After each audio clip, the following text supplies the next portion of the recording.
When I first learned about Agile when I was studying for the PMP exam, I felt like it had so much potential to promote healthier cultures and specifically to show the value of not living in white supremacy culture all the time.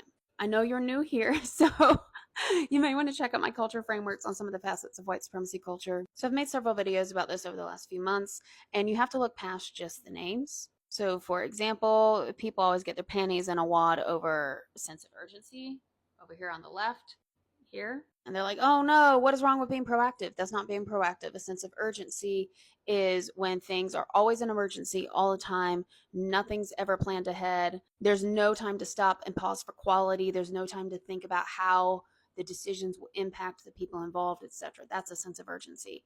And why they put this in the white supremacy culture framework is while this is toxic for everyone, it always harms the people who are most marginalized the most, which are usually communities of color and the intersections within there, queer, women, people with disabilities, etc. And as I always talk about, people from working class backgrounds or straight up poverty. Just seeing your comment about being an Agile coach, I went ahead and pulled up my very messy notebook from when I was in that PMP training because I remember scribbling all the things that I thought could be done with this to counter this kind of toxic culture.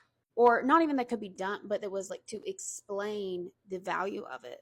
So, for example, I have in my notes that Agile is about, what does the team think about things and coming together and troubleshooting? And that's a counter to many of these things, which are individualism, which is only focusing on yourself and not others, something that really people from working class backgrounds struggle with a lot because we're more communal. And paternalism, which is making decisions for people below you who it's going to impact them, but you don't consider any of their opinions in the process.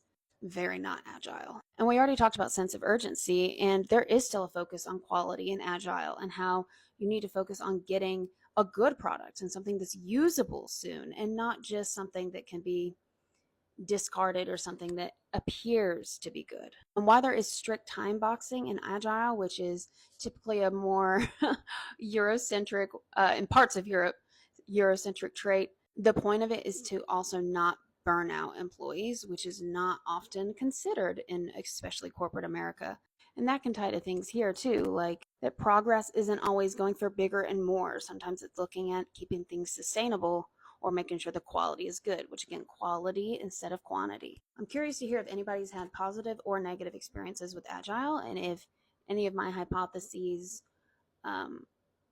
seem reasonable or if this has just been a facade to rebrand a bunch of other really toxic stuff. And you can make an ass of yourself in the comments about white supremacy culture being the title. That tends to trigger people, but I encourage you to look at my culture frameworks playlist first so that you at least sound informed.